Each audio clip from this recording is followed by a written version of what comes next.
Hello, everybody. Hello. And Alberto, hi, how are you? Well, thank you. How about you? Good. Yes, fine, thanks. Hi. Hi, Jonathan. Hi, Alberto. Hi, Alberto. Hi, Anne. Wide awake, so much. Alberto? Yeah, more or less. Good. I'm gonna go get my glasses. I don't know if you noticed in the Saturday discussion, I was wearing one of your blouses that you gave me, Alberto. Yeah. Very nice, very comfortable. Very, yeah. Yes. I know. Very nice. Is your mother wearing hers? Yeah, yes. It's yes, probably a she's bit very too happy cold with at the it. moment. Good, good. Yeah.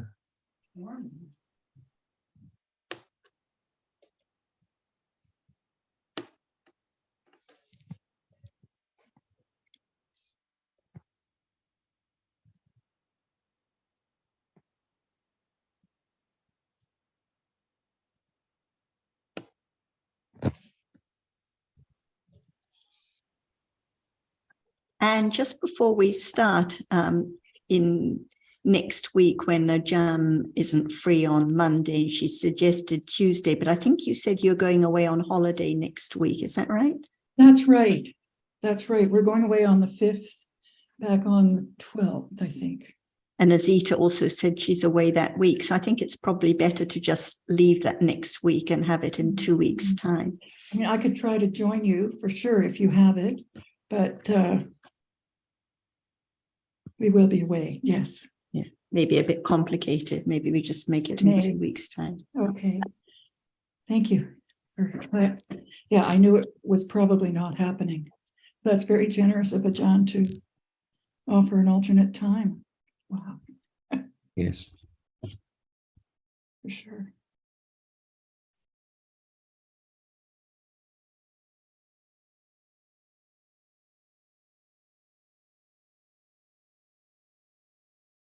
Abdika ส Ajahn. วัสดีครับท่านอาจารย์สวัสดีครับ สวัสดีครับอาจารย์ครับ สวัสดีครับท่านอาจารย์ครับ Sorry, Tapajan.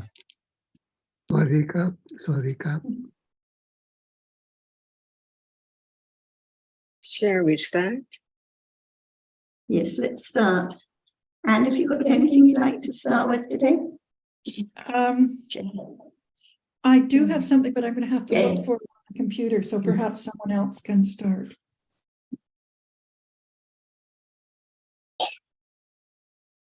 Dao or Alberto, if you've got anything you would like to bring up?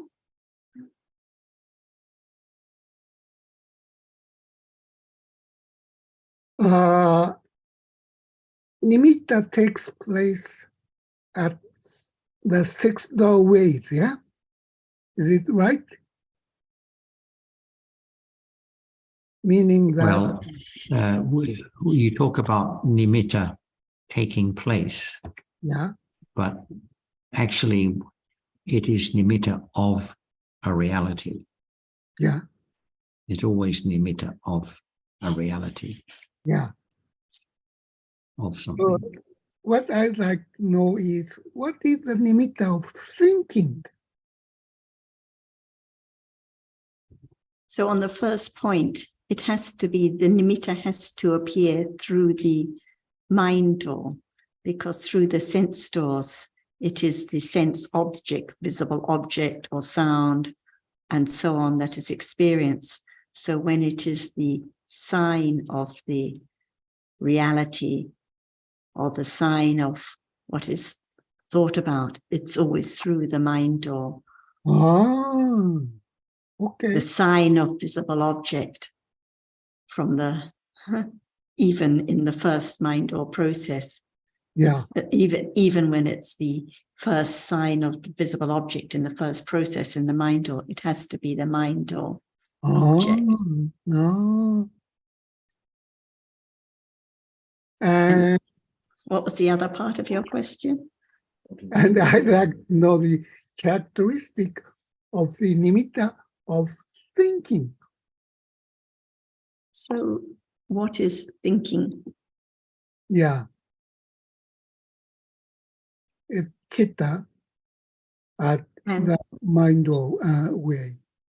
right, so the mind or citta that thinks of an object, so Yeah. it has its characteristic. So there has to be the nimitta of that reality of the citta. There are Yeah. countless moments of thinking about the object, but the characteristic can be known, can be understood. Yes. So it's always the nimitta of thinking which is known. Because at the moment of thinking, it's thinking about the idea, the concept. But when there's understanding of thinking, it's thinking of the nimitta of the characteristic of that citta, of the thinking citta, not one, but many that have arisen and passed away. But the characteristic of that thinking is by way of nimitta. So your question has to relate to when thinking is the object of understanding, say. Yeah, yeah. Because the question of nimitta of thinking doesn't have any relevance to the moment of thinking as such. But only when the thinking is the object of understanding, for example. Yeah. So if there is awareness of nimitta of thinking, there is understanding that it is not I who is thinking. When you say awareness of the nimitta of thinking, what I think we've been discussing is that when there is awareness of the reality of thinking, it is in fact the nimitta of thinking that is the object of that awareness.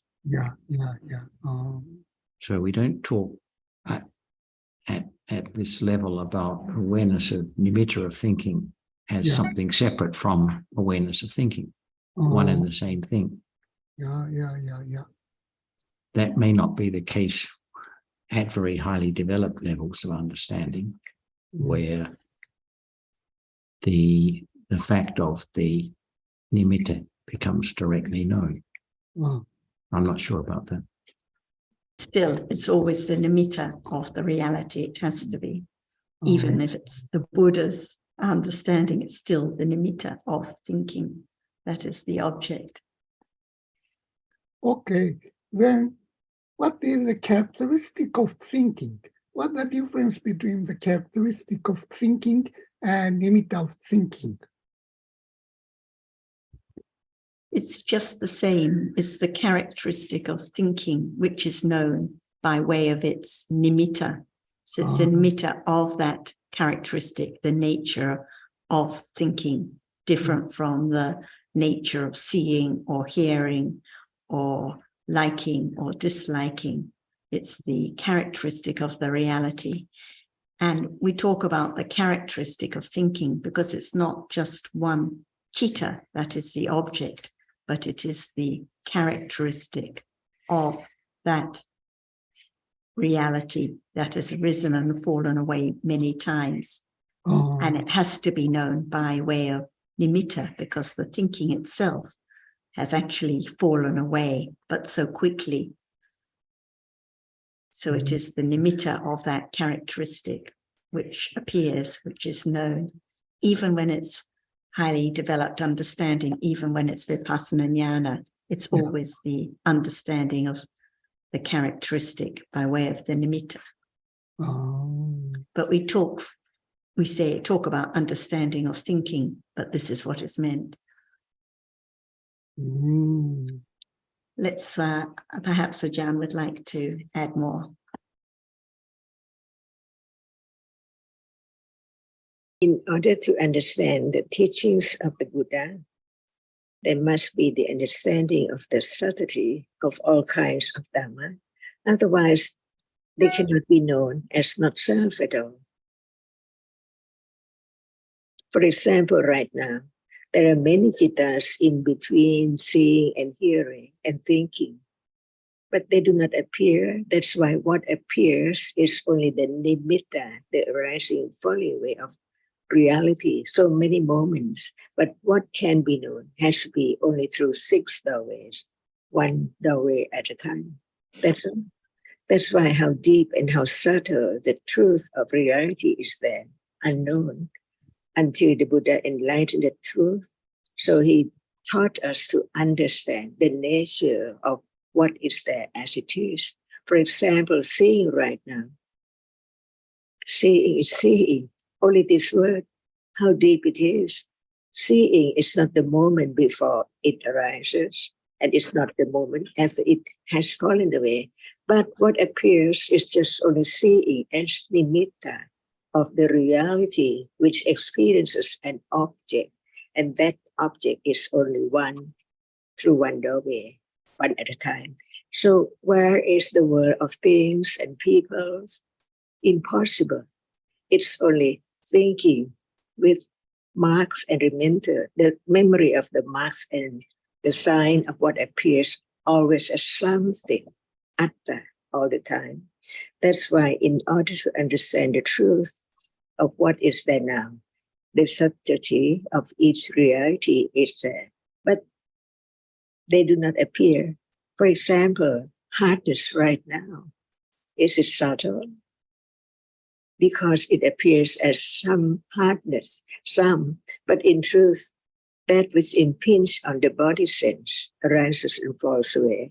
So many moments, so it conditioned moment of that which experiences hardness, but how many moments of experiencing hardness, so that the hardness which appears as nimitta. That's all we live in the world of nimitta, from birth to death, each life, without any understanding of the truth, that actually there's no thing and no one at all. There is only the reality which is conditioned to arise and experience. So there must be that which is experienced at that very moment, only one at a time. See, the world does not appear as it is. That's why Buddha enlightened the truth of each moment, each reality. So in order to understand the truth of what is there, it has to begin with understanding the subtlety of what is there as it is. It seems like they're seeing all the time, even at this moment, talking, moving, and so on. But in truth, it's not there all the time. See, that's why I begin to understand the subtlety of reality. But it can be known, it can be realized when there is more understanding to let go ignorance and attachment to whatever is there. So very rapidly, because it's not just one moment. So many moments and no one there at all. And this is the truth of all Dhammas. Each one is conditioned to be only that and fall away instantly, never return in samsara. And it is now, this moment, unknown. Nobody think about it, but the truth is that, is it true? It's so true, and it appears, so there can be a little more understanding of the truth of only that which appears. And this is how, so we study to understand the truth of that reality appearing so very subtle.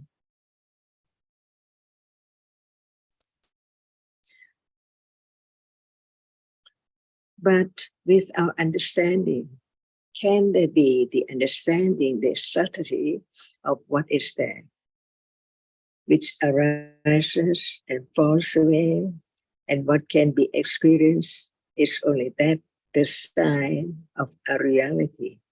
While there are many moments in between, one moment and the other moment, one object and the other object. Is this true? Right understanding develops. No one, no I understand. But the understanding begins to understand the truth little by little. So it takes quite a long time and quite of so many wholesome moments, so that the unwholesome moment does not arise as much as it used to be. So truth is any time in life. Depends on conditions, whether at what moment it can be the understanding of that which is now appearing little by little of that object, not just think about the story of it, but the characteristic of that appearing even right now. No attention, no understanding. So it's time to understand what is there in life, very natural life, because all are Dhammas. That's why we talk about a reality at a time, seeing, hearing, loba, dosa, mana, pasa, and everything, to learn to know what is there in order to have right understanding, more precise, to only one reality at a time. Otherwise, how can there be the understanding of the arising and falling away of nimitta, even animitta, because now so many nimittas. But it can appear just on one at a time as the Atmana, the object of that which arises and experiences it right now. So we talk about what is there in a moment, in life, anytime, to understand the truth of no one there at all.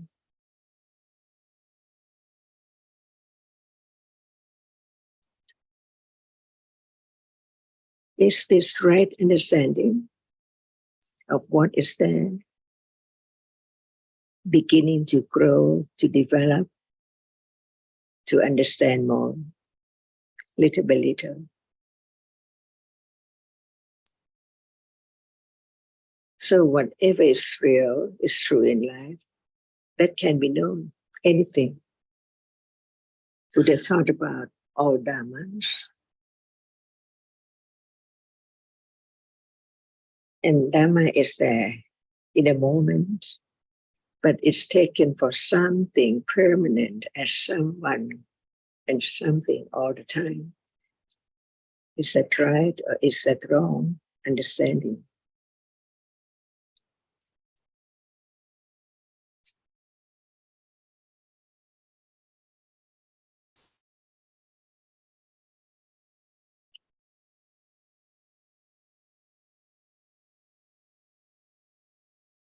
Is this true?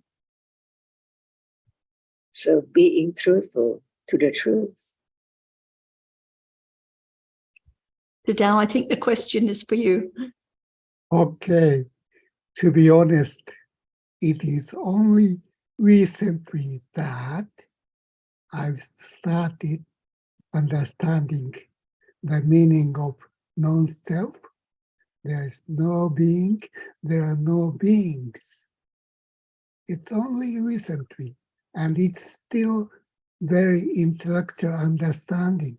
But the statement that there is no self is a profound, it has a profound effect in the sense that we have to restructure or re-engineering how we view the world. It's totally different from just seeing the world with self, with concept. And so it's finally started to hit my head that there is no such thing as a self, no being, and there are no beings. And it requires a total re-engineering of oneself or how we view the world. That's what I've started to realize. And it's just the word that it's anatta. And anatta is a big, big, big word. And it's how I feel now. And it's totally different from what we see the world. And it requires wisdom and panya. It's my sort of a recent realization. It's a intellectual realization, but it's not a small thing. It's a total restructuring or re-engineering of oneself. It's how I feel now recently.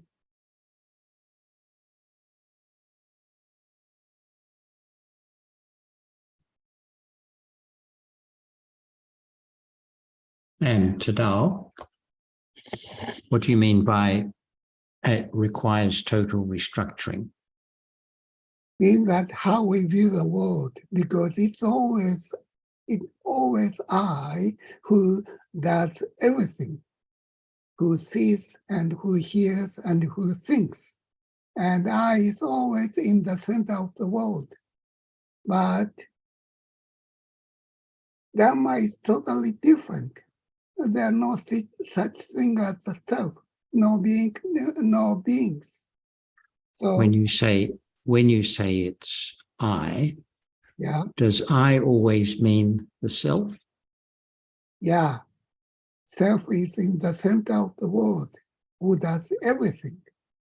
I think there's a difference between the I of, say, conceit and the I of wrong view of self and the I of just attachment. Yeah, but I is always in the center. So I think what you're saying is that we have wrong view of self. Yeah. But in terms of restructuring, what is the cure for wrong view? It's developing, it's awareness. It's awareness and wisdom. There is no self endeavor. It's simply... It's understanding, isn't it? Understanding of what? No, it's not like I doing anything or everything. It's not like that.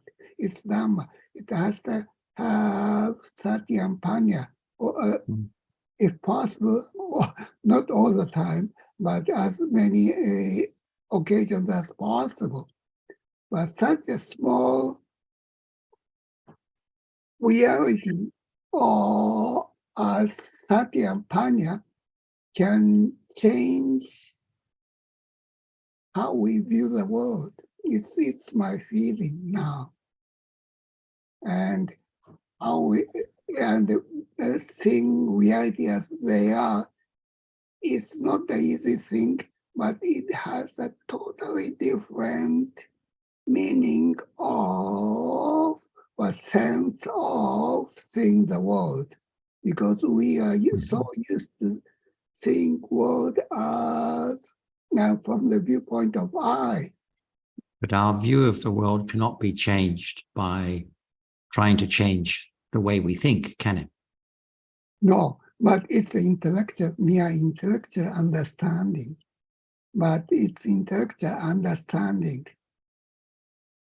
is what I've experiencing recently and realizing how difficult it is to sort of practice Dhamma. But there is no other way other than just seeing reality as they are. But it takes time, and it's a profound endeavor. you keep saying this, but just a couple of minutes ago, we were saying it's a matter of understanding being developed more and more. Yeah. So do we need to think of it in terms of making profound changes to the way we experience the world or think about the world? No, I'm saying that it's not easy a matter.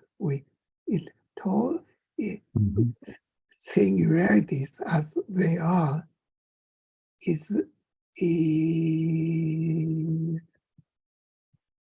it requires time, and it's totally different from how we see the world. John, can I interrupt just a moment?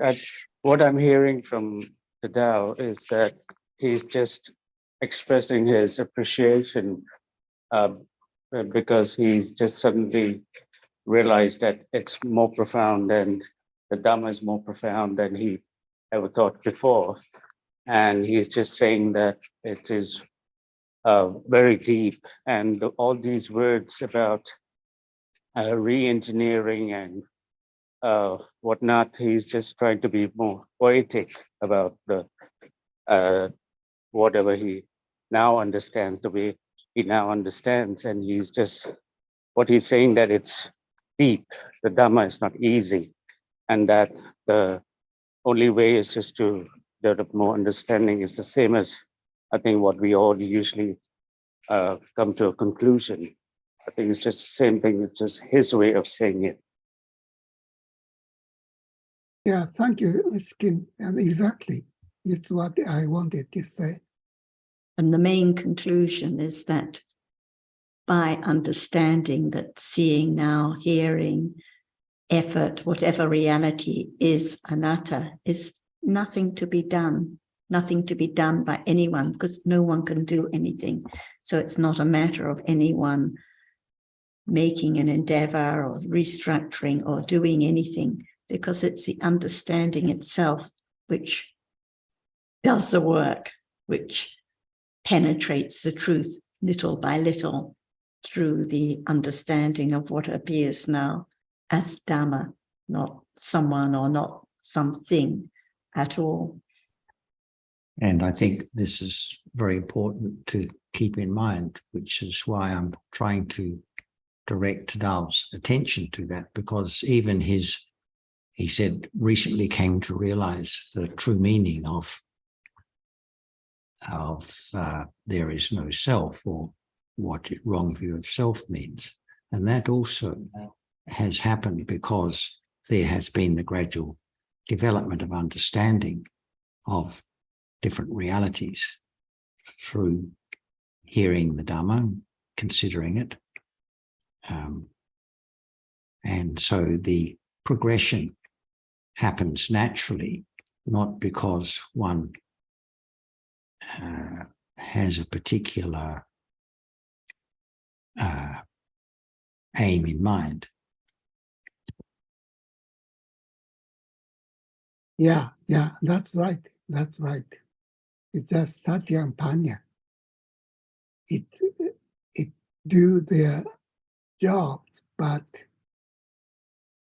it changes how we see the world, and because we are so used to self. We are so used to self who does everything. And well, I think the view of the world will always be self-centered in a sense, because not every thought of I or me amounts to a wrong view of self. So obviously, most of the day's thinking is going to be about oneself. I think even for the enlightened being, it has to be that way, because that, in order to live, everyone has to think about one's food and rest and dress and meeting other people and this, that, and the other. So that's just to say that the whole world is from a view of oneself or I, doesn't actually get to the nub of what is wrong view, because it's wrong view of self rather than having oneself as the object of one's thinking that is to be eradicated. I appreciate what you're saying, John, and I think the Tao also understands that to some extent, although it's always good to be reminded that not every time that there's a self, particularly when you talk about there's the self of mana and self of attachment and self of piti, it's hard to differentiate, and sometimes we confuse, one for the other. And so it's good to be reminded. Just a correction, the I of mana and attachment, not the self of mana and attachment. Oh, the I, yes, sorry. The I of mana and the I of attachment. So it's easy to confuse, and we all need to, have better understanding of the difference. And it's good that you remind us all and remind the Tao. But what I'm saying is, and yes, I'm not saying that it's out of turn. And I think the Tao, you should consider what John has just said. But I think that what the Tao is basically expressing is that even the intellectual understanding which he thought he had is more profound than what he thought it was. It's not easy just to begin to appreciate that the world is just Dhammas, no self anywhere. Yes, I tend to agree, and it's a good example of how one can listen to the teachings and read the texts for years and years and years, or go to the foundation for years and years and years, and still have the wrong idea intellectually of I making an effort, I following a practice, I focusing on an object, I understanding, and so on, because the Dhammas are much more subtle and realized. And even when there is the firm intellectual understanding and confidence that it is just seeing now which sees, no one there, it is sati which is aware, no one that is aware, it's not enough because it's just intellectual understanding. So it has to be the direct understanding of the reality that appears now. The understanding has to develop deeper and deeper, because it's only when it is the development of satipatthana, the development of the direct understanding, that it is actually the path that leads to the eradication of defilements. So it has to just, the understanding has to develop deeper and deeper and deeper. But as Ajahn always stresses, right from the beginning, there has to be the right understanding that there are only dhammas here, each one, not self, anatta, no one here, no one to be found at all. But the clinging to the idea of self is so strong that no matter how often it's heard, the idea of someone there, the clinging to self, following up, doing something, slips in again and again. And it may be, Sukin, a matter of emphasis, but I do feel it's important to keep in mind that the task is always the development of understanding and not the eradication of different kinds of agusala. Yes, of course.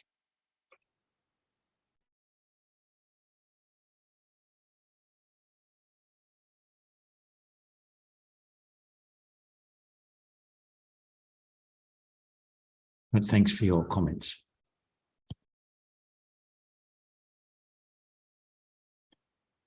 And Tadao, any further comments, having heard what Sarah and Sukin have said? Yeah, it's very interesting. I've been listening to Kun Suchin for years, yeah, and I love listening to her old Thai talks on the net, yeah, internet, yeah, and she's repeatedly saying that there is no self, there is no being, there are no beings, there are no animals. And of course, these are very familiar phrases, but to appreciate what she has been saying is not easy matter. And I feel that I finally come to a realization, intellectual realization that they are true. And that's what I wanted to say. So Tadao, you would say that just listening is not enough. One should listen and have the opportunity to put forward questions and being questioned, because a lot of people don't like being questioned, and that's the only way that one can ever know what one's understanding is questioned about, as John was trying to do with you. A question about your understanding, to see if there is really understanding.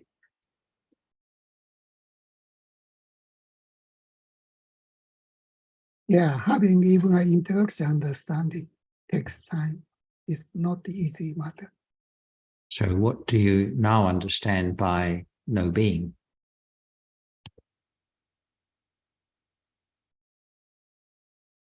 Everything is reality. That's how I feel.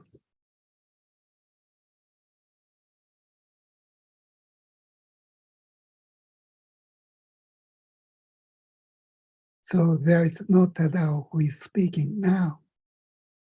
Just realities. That's it. Citta, Cetasika, and Rupa. Yes. Yes.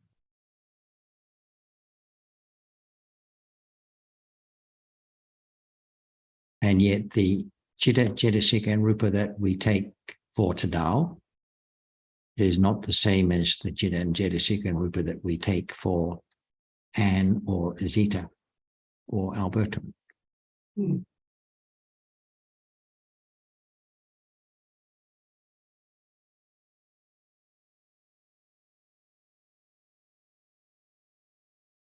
Yeah, I just expressed my intellectual sort of realization that I've experiencing recently. Yeah, I think it's quite correct that there are only different realities rising and falling away. That is the teaching of the Buddha. Yes.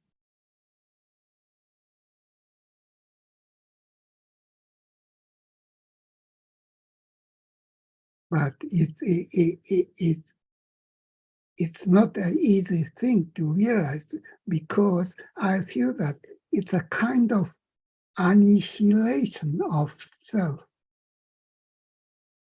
That scares me a lot. But the idea of self is only that, an idea. Yes. So I think we can distinguish the idea of self, the wrong view of the way things are, Yes. from the idea that there are different groups or sets, if you like, of Citta, Cetasika, and Rupa. Yeah.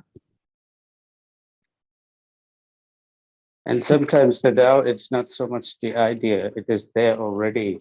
That fear that you experience is probably not a reaction to some idea about self, but because the self has arisen. The self is an asava, so it is not that it doesn't arise often, it does. And once it's arisen, and if it's the Dhamma that's arisen at that time while hearing about not self, then yeah, there can be fear that that there's no self. Yeah. Yeah. And it is just thinking, the thinking that you mentioned about, if there's no thinking about a self that experiences, a self that does this, or something that is seen or heard, then there is no self, there is no something. Yeah. It's only at the moments of thinking there is that idea. And it's the same with the fear. It's only when there's thinking with fear about the loss of this imaginary self or this or that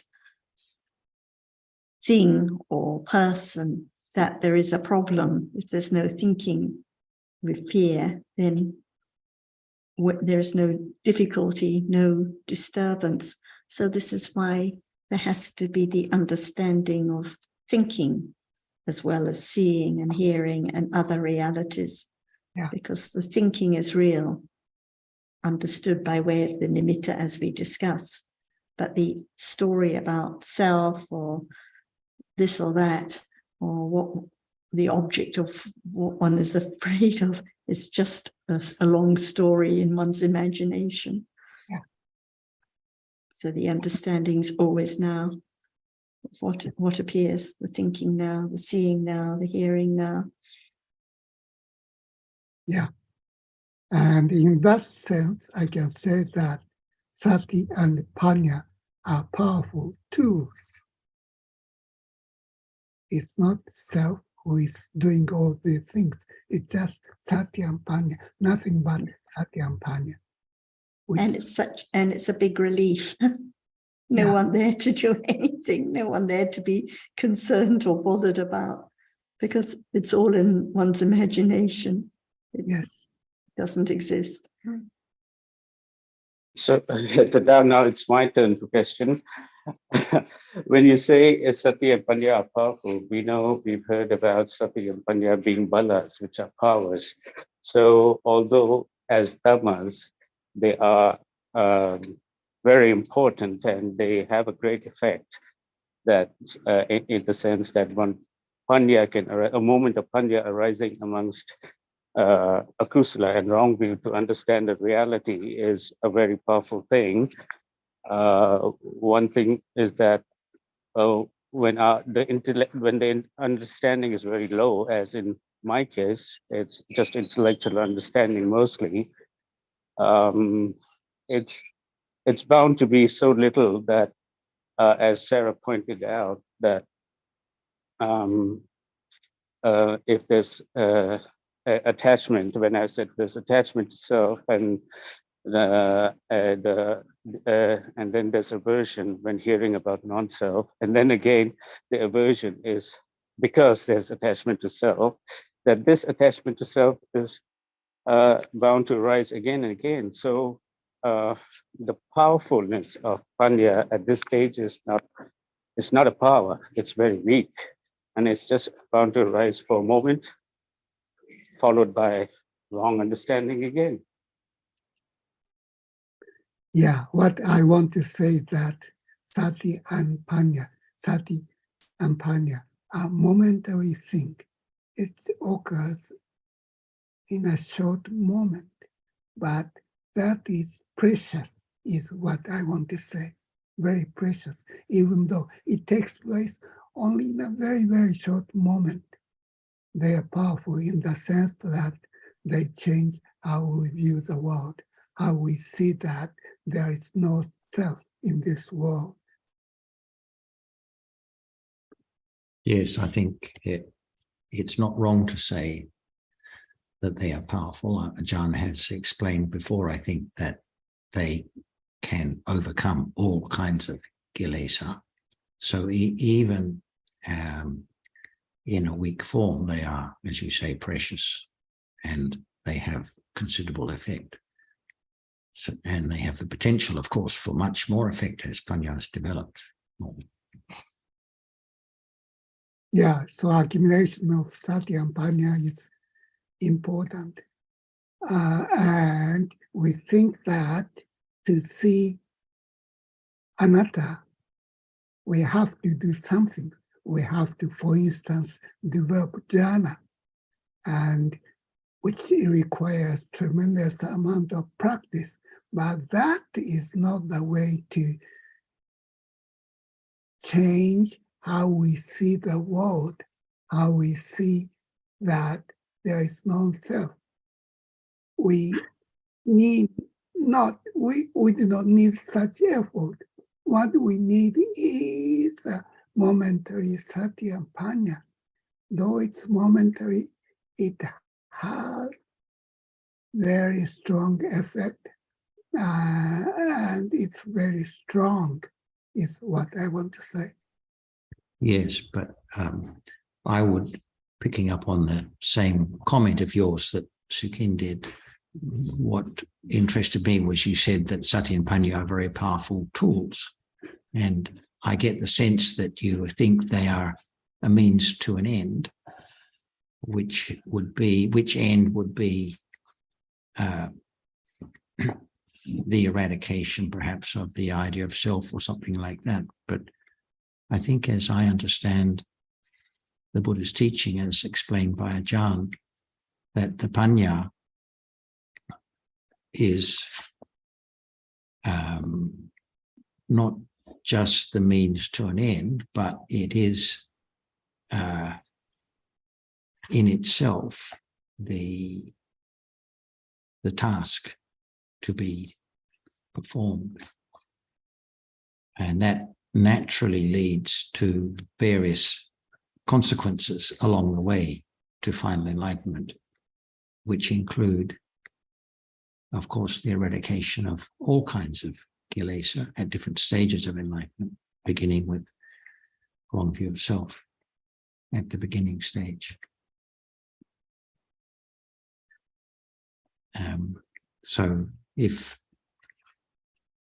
one's interest is in the development of understanding, then that, as it were, takes care of all the other things that can be achieved along the way. Yeah, I agree with you. That's right. It takes time.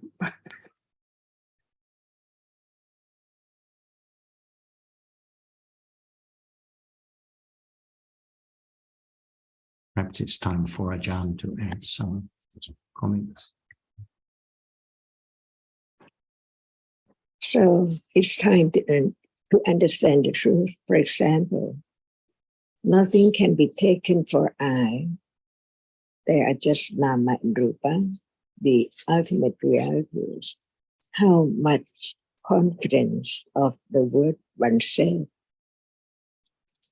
That's why it needs parami, because anyone can say they are dhammas, there cannot be anything else. But at that very moment, how much understanding of Dhamma and how much confidence of what it says. It depends on the subtlety of that very moment to learn to understand the very different degrees of all kinds of reality.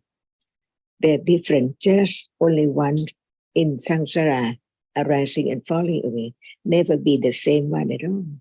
That's why learning to understand better, so it can condition confidence of the truth gradually until it's so firm that it can condition moment of directly understand what we have learned are now about what is there now, as seeing, hearing, mana and titi and lopa and so on.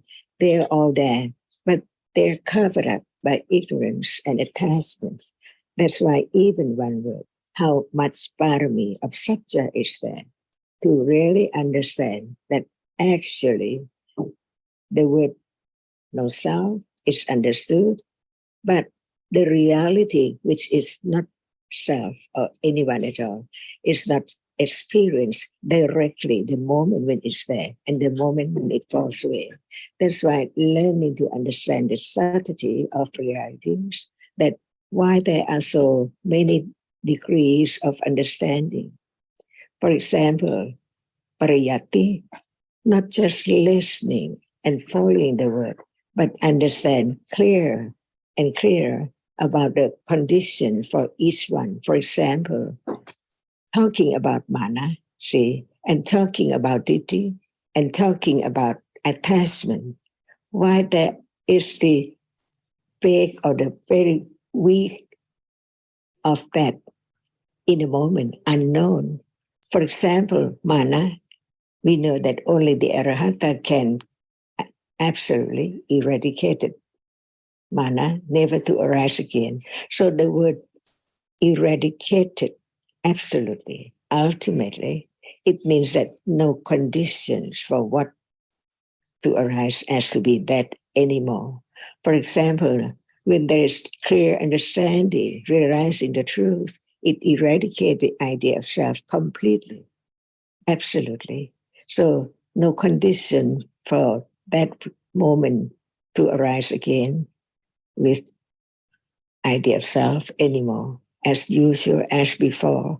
That's why learning to understand the subtlety of each one, just to have more confidence, parami, to know that in truth, what is there can be known, and it's so very subtle because different degrees, and whatever appears, no matter what degree, can be understood and then can be directly aware of with understanding.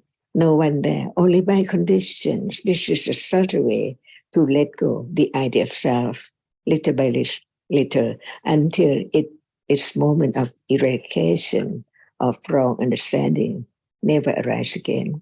So let's talk just about mana. See, like we talk about attachment and talk about the wrong view, titi.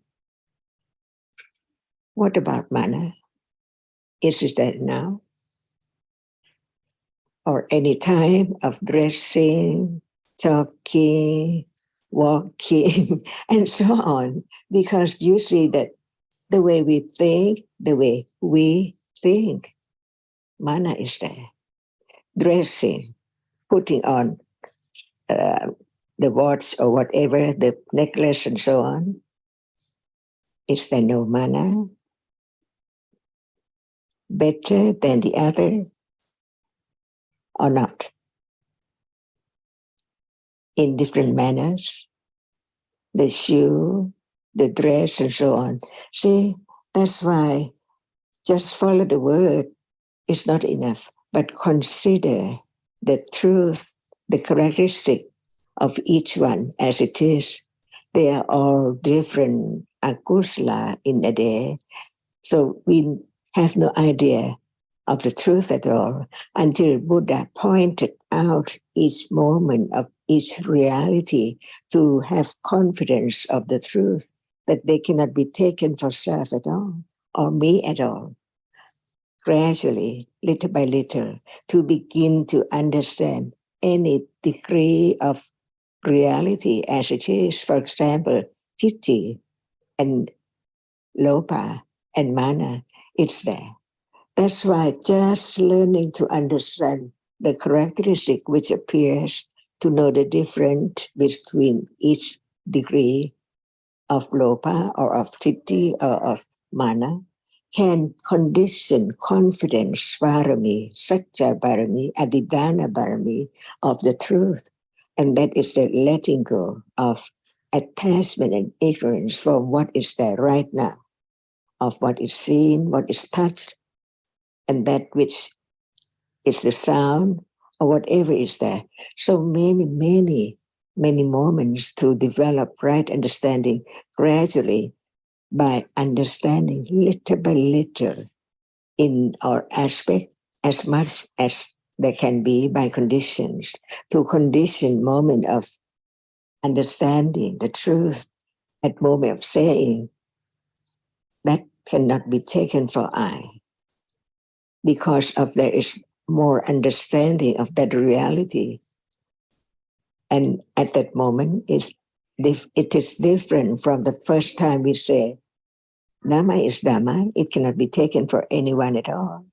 That's why right understanding develops by itself, unknowingly, by many conditions, many different degrees of cetasika, like satipatthana and ittipata and so on. They go together, now unknown. That's why to let go the idea of self from whatever is there has to understand the truth, gradually to let go the idea of self. That's why reading the word in the Tipitaka with understanding better and deeper and more confidence of the truth, because so very true, more than anything else, so precious that one can see without considering the truth. It's impossible to have any understanding of the truth of just one word, a reality, or no one, or anatta. See? And that is the way of parami developing gradually, little by little, to lead to the moment of directly aware of an object with understanding, which is very weak in the beginning, but later and on and on and on. No one knows, no expectation, beyond expectation. It's that which is there popping up, no selection. What's the object? And what is understanding of what level?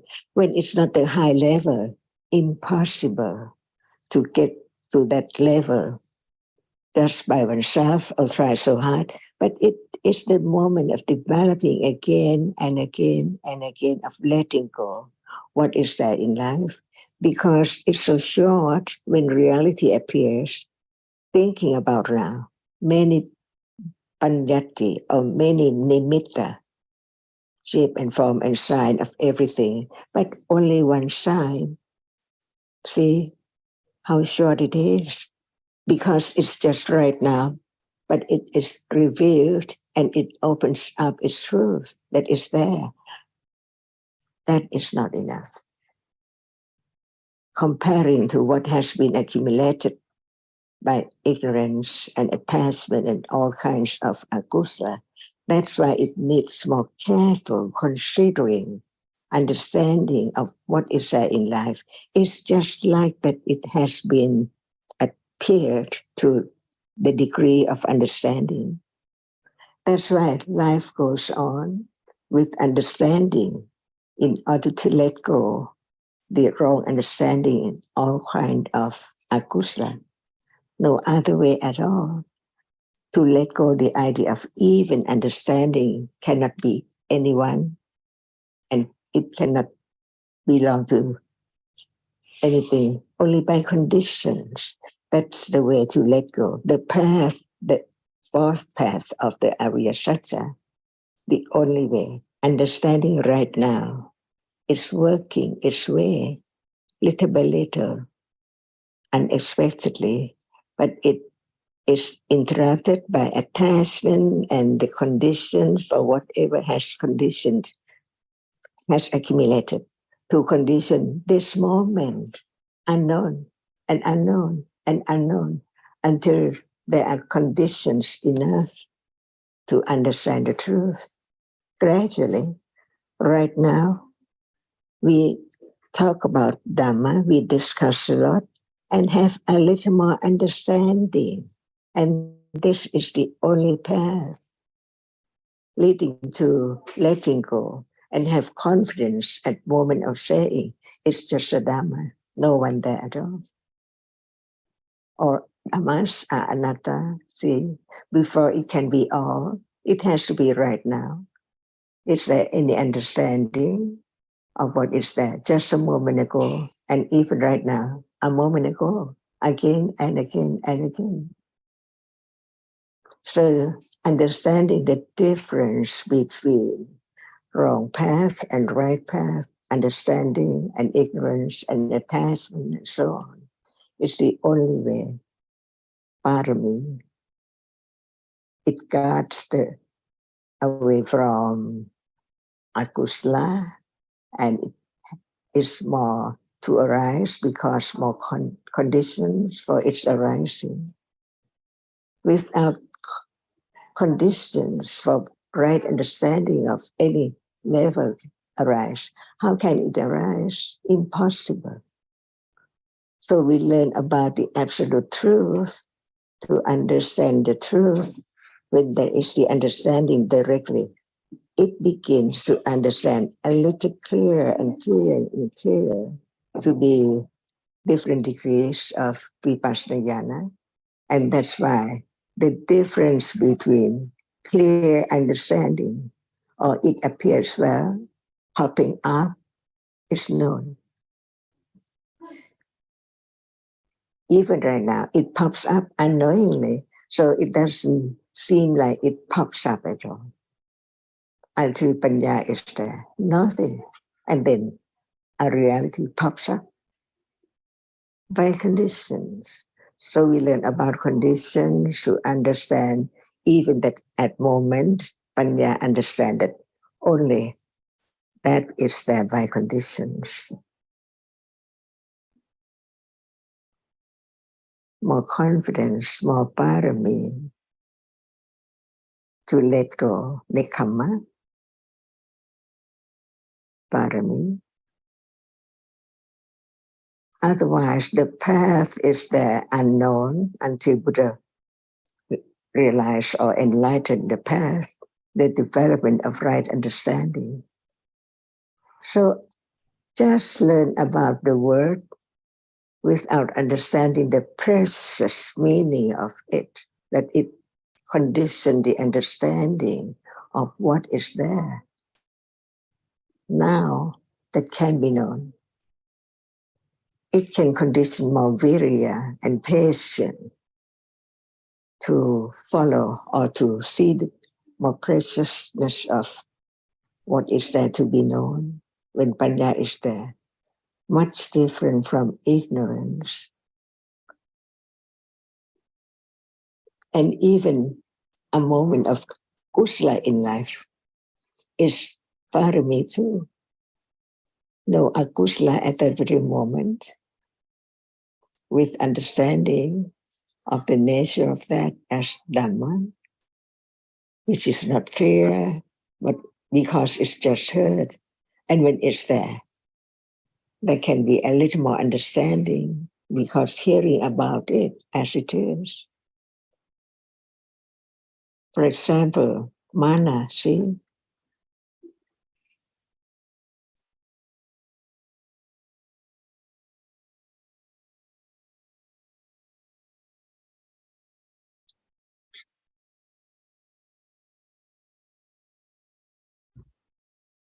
And you mentioned jhana to Tao. So as examples of the wrong path, it is the wrong path if there is the idea that there has to be the attainment of mundane jhana first.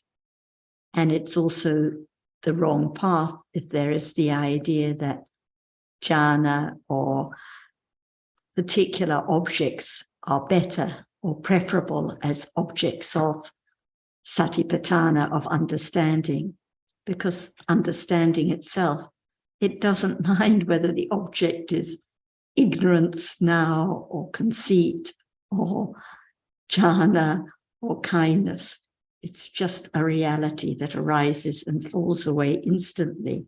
So if there's any idea of preferable object or selecting an object, then it is the wrong path. And it's also the wrong path is if there is the idea that I can develop samatha bhavana, or I can follow the way of attaining jhana, or I can do anything at all. So many traps.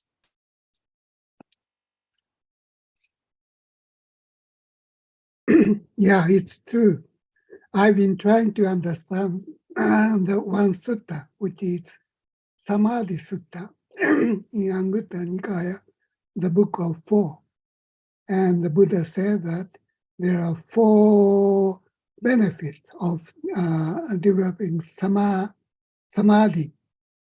And when we read it very superficially, it gives us the impression that we have to develop samadhi and jhana to attain enlightenment.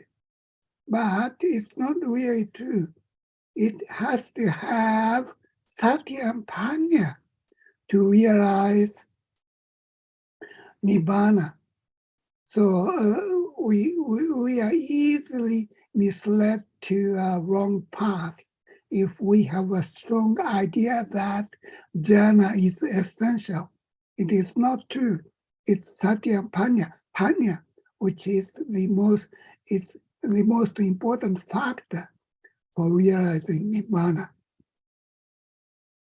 Yes, and also when we're reading the text, we have to be careful when jhana is mentioned as to what kind of jhana is being referred to, because there are two kinds of jhana, the aramanupani jhana, which refers to mundane jhana and the object of mundane jhana, and lakanupani jhana. So here the jhana refers to the characteristic, which is the object of understanding, and to the Margocitas at moments of enlightenment.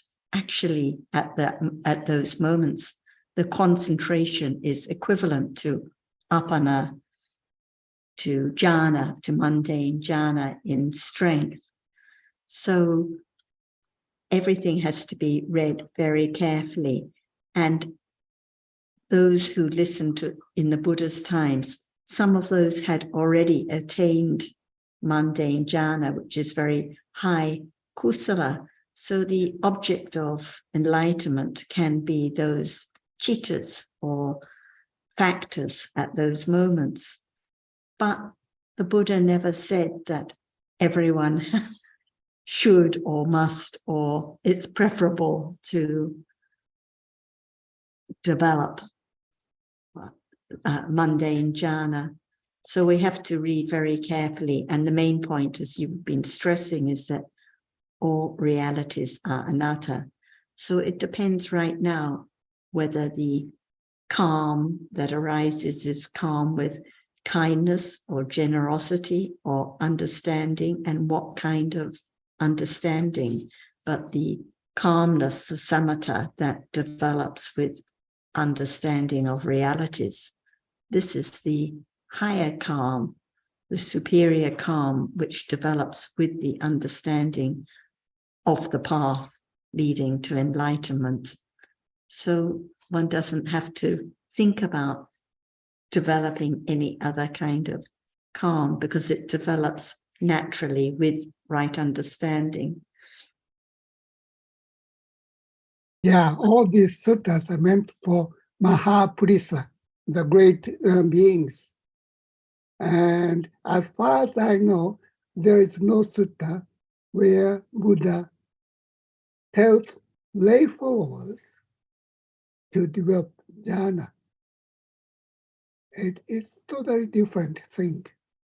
So we have, because for those, you know, like the Moggallana and Sariputta and the other disciples, those attainments had already been developed. There were already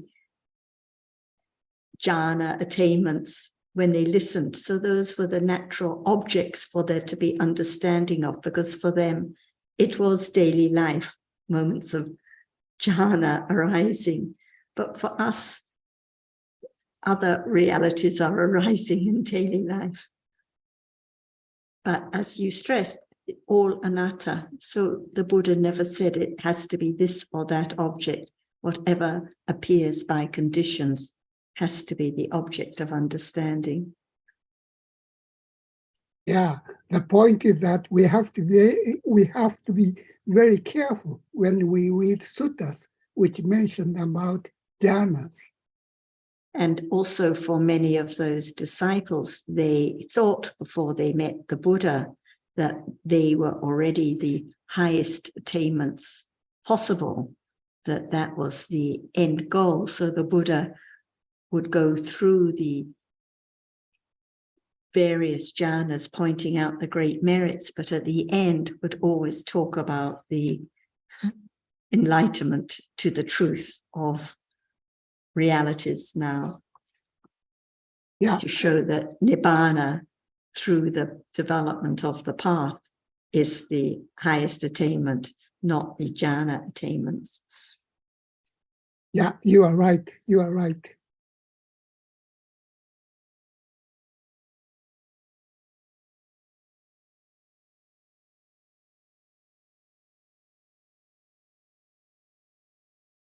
And just getting back to the question of beings and no beings for a moment.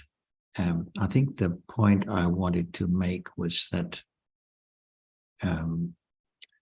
these terms can be understood in different ways. Now, as we know, when there's metta, the object of metta is a being. And we also know that understanding leading to enlightenment understands the truth of no being. But that understanding of the truth of no being does not, of course, prevent the arising of metta towards or in respect of other beings, whether it be all beings collectively or individual beings that are from time to time the object of consciousness. So we just need to understand the context and the real meaning, the underlying meaning that applies when one is talking about being or no being. So John, what you're saying is that it's not the concept of being that's the problem. The problem is either there's a misunderstanding that this being is real, or it's just an object of citta at that time. Thanks, Shukin. It is the concept of the being. The aim is not to not think of the concept, not have the concept of a being as the object of consciousness. And so it is the underlying understanding that changes, not the pattern of thinking about the world in terms of people and things. Is that the same as what you were saying? I'm not sure.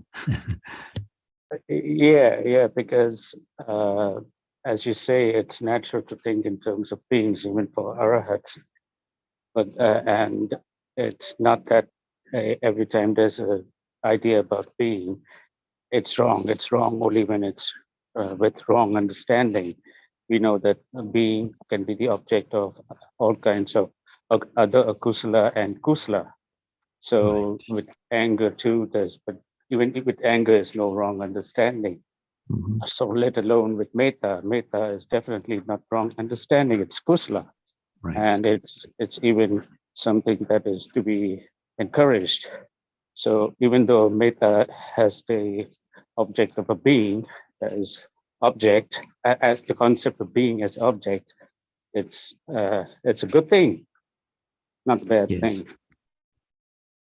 And for the enlightened being, there's no change in the way that there's no change at the thinking level, can we say that? At the conceptual level of people and things, but there is a definite change in the underlying understanding of what is real and true at the present moment. Or even just living and doing one's daily tasks, there's no change. There's no change. Yeah. Right. Yeah. So, brushing the teeth still continues, and I'm brushing my teeth could be the thought in the mind, or anything for that matter, or I'm hungry, or I'm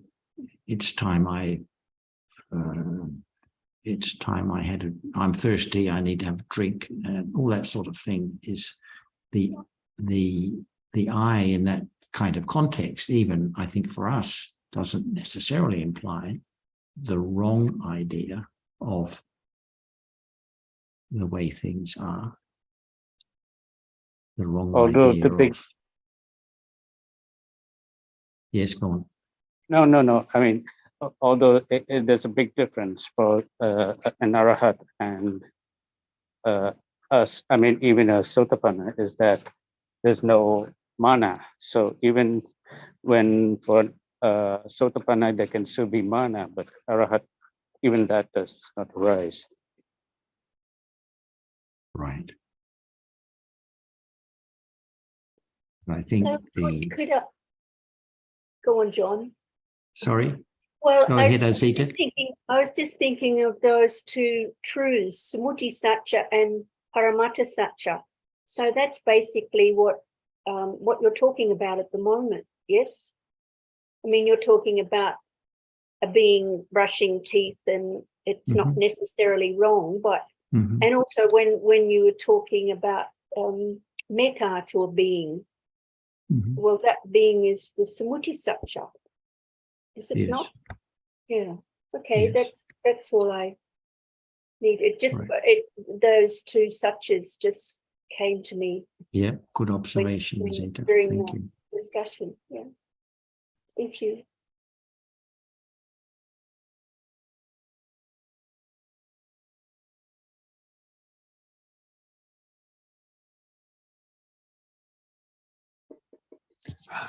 I also like to add something about this. And it seems to me that actually I wrote it down, but yeah. The last one has the idea that the idea of being. The last one has the idea of being a people. The more one has the metta towards beings, and I think it's like a paradox.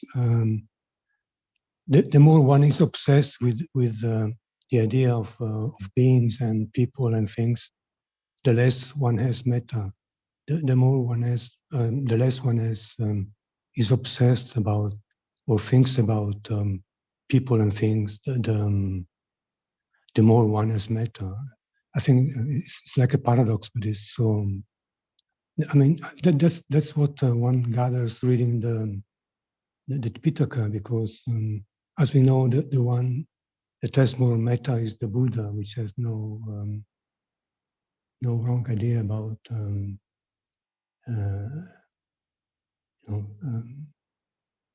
about any wrong idea about anything really, and his metta is incomparable.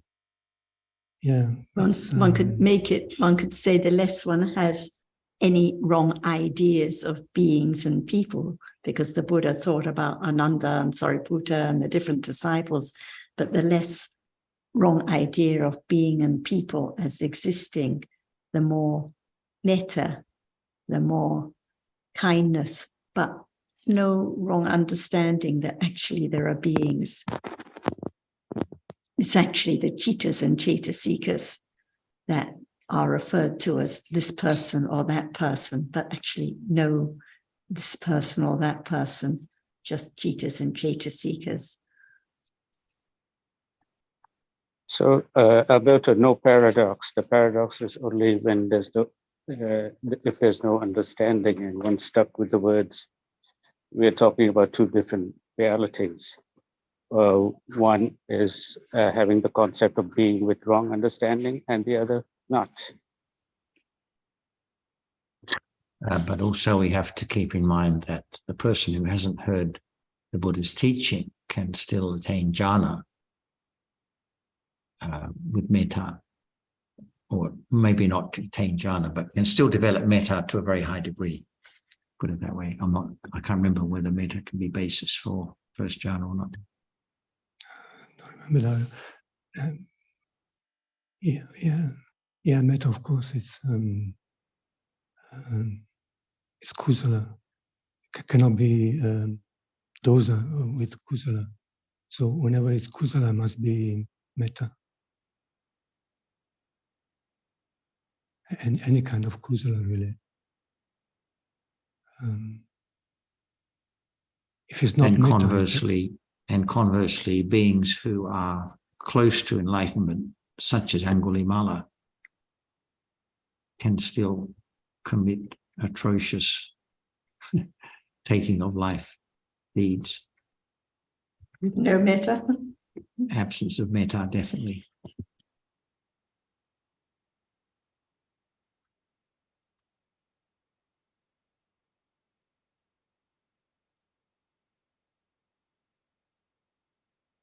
But I think the point, Alberto, your point is that usually when there's thinking and being obsessed about people and beings, it's usually with wrong understanding, taking them for existing. This person who did this and that, and this one is this way and that way, and this one's tendencies. So usually there's lots of moments of mana, moments of ignorance, but moments of clinging, but lots and lots of wrong view. And when there's wrong view and clinging, no metta at all.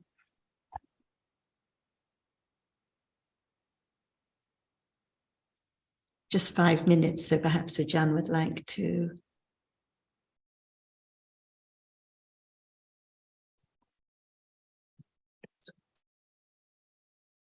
Are we talking about people and things with understanding that actually there are only the collection of different dhammas from one to another, like Angulimala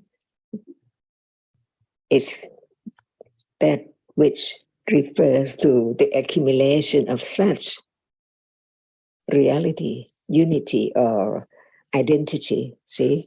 And what about Buddha? Is it just the word or the quality, the understanding, compassion, and purity beyond others? Not as Angulimala or anyone at all. That's why understanding the truth of how can there be anyone or anything at all without the reality which is there, arising and falling away, different from one to the other. See, that's why we use the word to differentiate the different accumulation of each one as this one and that one. This one is Ananda, and that one is Sariputta, and that one is Mahakaspa, and so on. That's why there can be understanding of what is there. Even we see this, we call Jonathan and Sarah and Nina and Albert and so on. But the understanding is there. So at moment of seeing someone in unhappy state and situation and so on, what about citta conditions to arise towards that person or that being? That's why even there is the understanding of reality as not self, but also understand not just this person or that person, but anything as only realities. So at that moment, seeing the accumulation of that personality or person has accumulated to such degree to commit this kind of deeds and so on, what about the condition for feeling at that moment? Be kind, compassion, or hate, or what? It depends on conditions, but that cannot change the understanding of what is there. It's only different realities, no matter what we call, with different names, represent each different accumulation of one personality to the other personality or person. So there can be kindness and all kinds of kusala when time comes at any situation with understanding. before there is the understanding of the truth, one think that, oh, one would like to help that person so much. But when there is the understanding of the truth, understanding the situation, the condition for that moment to be a person in bad situation, unpleasant situation, and understand that should he be helped and so on, by condition, see, with understanding. So be kind with understanding of the truth, and be kind without understanding of the truth is different too. That's why as long as there is such degree of understanding, it's impossible to change. It's there by conditions. When there is the understanding of the truth, can it become ignorance of that? Impossible. That's why no matter in what situation, there can be moment of understanding what is there as it is. But as akusala has been completely eradicated, that's why it can condition any moment of unwholesomeness according to the accumulation, but no more misunderstanding of that as permanent being and so on.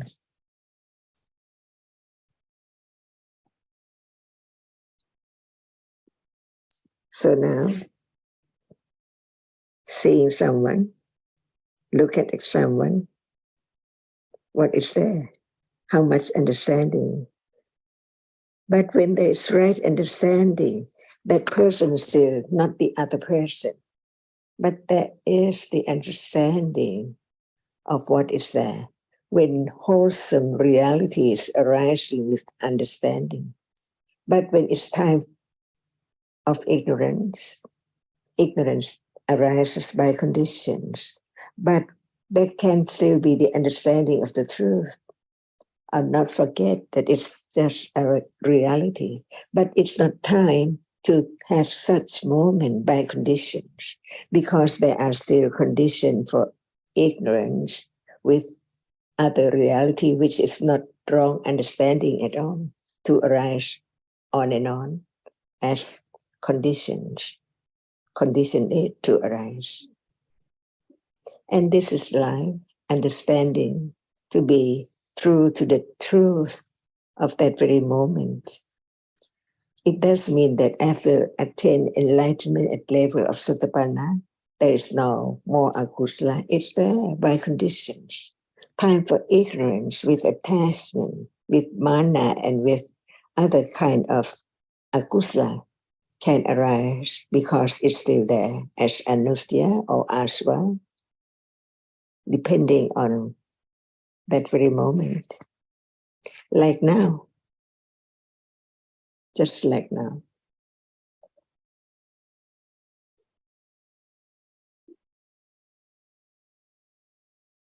So how much understanding of reality can be known right now?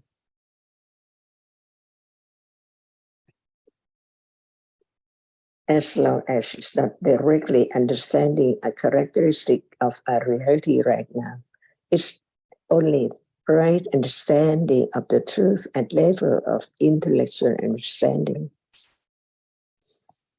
Never change, more confidence, so that can be conditioned for direct understanding right now too, by conditions. That's why the understanding of the truth of anatta is firmer and firmer.